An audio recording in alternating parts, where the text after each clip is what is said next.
Okay, let's continue with the word of the Most High. We in 2nd Ezra 6:54. 2nd Ezra 6:54.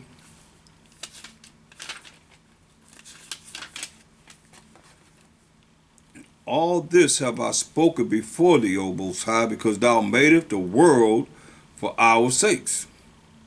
As for the other people, which also come of Adam, so that you know the Most High made the whole world for the 12 tribes of Israel's sake. But he says, as for the other people which also come of Adam, thou hast said that they are nothing. We just read that in Isaiah 40th chapter, the 17th verse. For all you religious people out there that say the Apocrypha is not canon or valid, or have no validity to it, you see it goes right along with what we just read in Isaiah, the 40th chapter, the 17th verse. He said, all nations before him are as what? Nothing.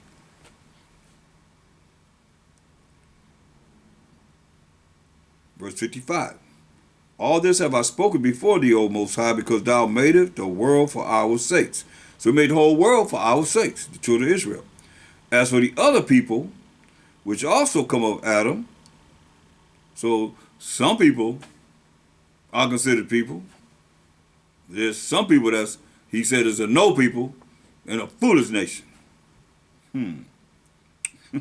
He said, as for the other people, which also come of Adam, thou hast said that they are nothing.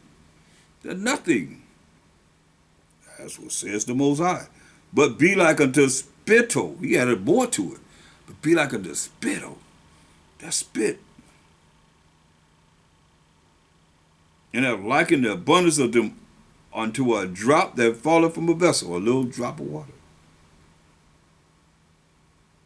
Ezra says, and now, O Most High, behold, these heathen, which have ever been reputed as nothing, all of them, these other nations outside the 12 tribes of Israel, has always been reputed as nothing, have begun to be lords over us, because he's in captivity too, and to devour us.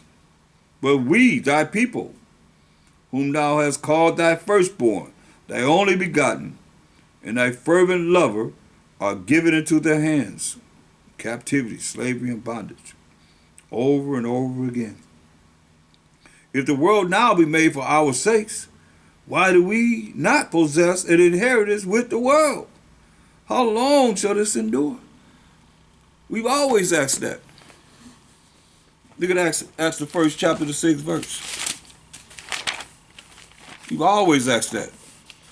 This one on my second side died, rose on the third day, walked the earth for 40 days. They asked him this, say, you here, man. And when they therefore would come together, they asked of him, saying, Mashiach, wilt thou at this time restore again the kingdom to Israel? So the kingdom coming to Israel, no matter how you look at it, the kingdom to come, you're going to the kingdom, or you're going to the kingdom of the Israelites. You're going to restore the kingdom to Israel. And he said unto them, it is not for you to know the times or the seasons which the Father hath put in his own power to restore the kingdom to the Israelites. It's in the power of the Most High. He only knows. That's why I go to Matthew 24 and 3. Matthew 24 and 3.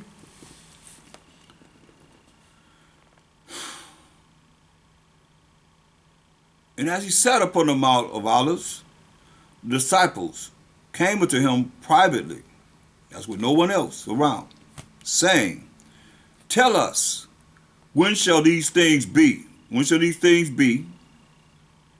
And what shall be the sign of thy coming and of the end of the world? You hear that?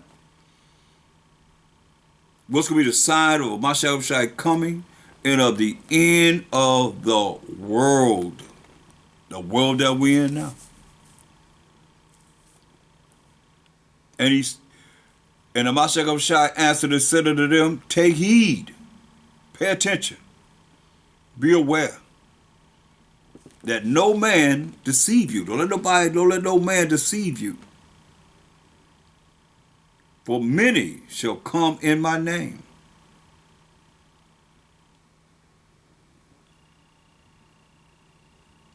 saying, I am the Mashiach. We see this now. I am Mashiach, and shall deceive many. Many people will be deceived by those coming saying that they're Mashiach.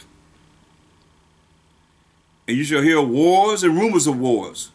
A lot of wars are going on. Wars and rumors of wars. See that ye be not troubled.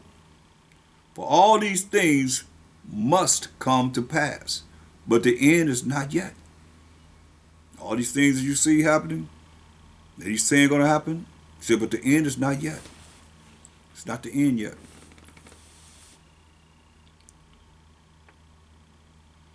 For nation shall rise against nation. You know, there'll be a lot of wars. And a lot of people going to be coming against each other.